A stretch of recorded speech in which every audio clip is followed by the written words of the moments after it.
जय Hind. Israel Hamas का जंग दिन पर दिन बढ़ता जा रहा है।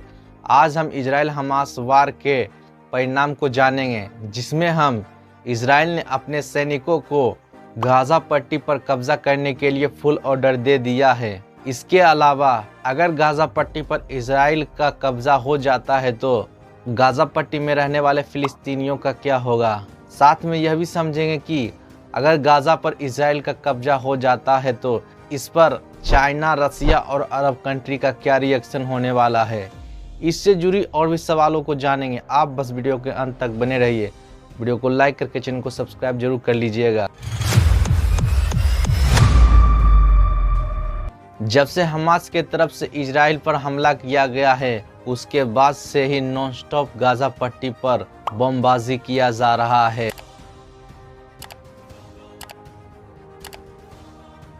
लेकिन इजराइल अब ग्राउंड असॉल्ट के लिए पूरी तरह से तैयार हो गया है। लगभग 1000 से अधिक इजरायली सोल्जर गाजा स्ट्राइप को पूरी तरह से घेर चुका है। 15 तारीख के रात से ही सारे सोल्जर गाजा पट्टी पर अपने टैंकों के साथ घुसने के लिए तैयार हो चुके हैं और उनको पूरी तरह से ऑर्डर दे दिया गया है कि गाजा को पूरी तरह से कैप्चर कर लिया जाए। इसके अलावा करेंट टाइम में जितने भी लीडरशिप है हमास के, उन्हें डिस्ट्रॉय कर दिया जाए। इजराइल पर अटैक करने वाले मास्टरमाइंड को पूरी तरह से मात दे दिया जाए। गाजा पर हमला करने के बाद बेंजामिन नेतन्याहू ने भी बोल दिया है कि it is just a beginning, अभी तो केवल शुरुआत है। गाजा में अटैक 2 या 3 दिन पहले ही ग्राउंड असॉल्ट किया जाना था, लेकिन गाजा पर इतना न बमबारी किया गया है कि पूरा गाजा धूल से भर चुका है। अब तक गाजा पर 6000 से अधिक बमबारी किया गया है। बॉम्बिंग की वजह से विजिबिलिटी कम हो गया है, जिसके कारण डिले किया गया था। लेकिन 15 या 16 तारीख से ही गाजा पर अटैक किया जाएगा।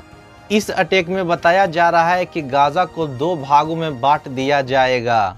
गाजा स्ट्राइप का ये जो डिलर अल-बलाल शहर है, बताया जा रहा है कि सोल्जर सबसे पहले यहाँ पहुंचेंगे और उस शहर को कैप्चर करके गाजा को नॉर्थ और साउथ में बांट देंगे। उसके बाद गाजा सिटी वाले एरिया को खाली कराया जाएगा और उसके बाद सारे लोगों को खान यूनस और रफा की तरफ लोगों को शिफ्ट किया जाएगा, जिसका 2 कारण है। इस वाले भाग में अंडरग्राउंड टनल की मात्रा बहुत ज्यादा है, जिसमें हमास आतंकी रहते हैं। उस टनल को डिस्ट्रॉय कर दिया जाएगा। दूसरा कारण और सबसे बड़ा कारण है, इस वाले हिस्सा से हमास को सीरिया और लेबनान से सपोर्ट मिल जाता है। चलिए अब समझते हैं कि गाजा स्ट्राइप पर इजराइल का कैप्चर हो जाएगा तो गाजा में रहने वाले लोगों का क्या होगा। क्या हमास को खत्म होने पर फिलिस्तीनियन सरकार यहाँ पर रूल करेगा या इजराइल इस गाजा पट्टी पर रूल करेगा।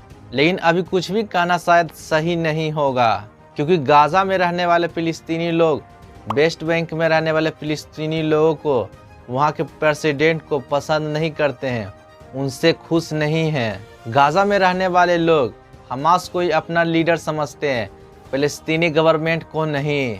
इसलिए वेस्ट बैंक के लीडर यहाँ पर रूल नहीं कर पाएंगे। दूसरा बचा इजराइल।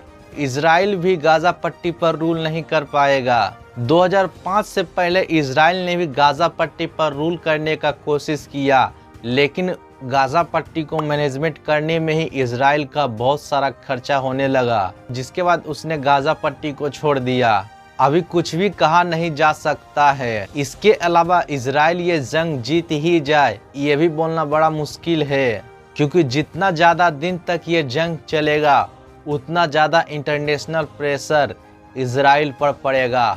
अगर इससे ज़्यादा और फ़लस्तीनी लोगों की जान गया तो इजराइल को इंटरनेशनल सपोर्ट मिलना कम हो जाएगा, क्योंकि पहले से ही अरब कंट्रीज, उसके बाद अब रसिया, चाइना, ये सब भी कहीं ना कहीं इजराइल के खिलाफ जाने लगे हैं। अभी शायद कुछ भी हो सकता है, शायद वर्ल्ड वॉर 3 का जैसा हाल भी हो सकता है, क्योंकि जितना ज़्यादा दिन ये जंग चलेगा उतना ज़्यादा और बुरा हाल होने वाला है। अमेरिका तो इजराइल के तरफ से आ चुका है, लेकिन चाइना और रसिया ये दोनों भी पीछे नहीं हटेंगे। आई होप कि आप इन सारे बातों को अच्छे से समझ गए होंगे। वीडियो पसंद आए तो वीडियो को लाइक करके चैनल को सब्सक्राइब जरूर कर लीजिएगा। जय हिंद।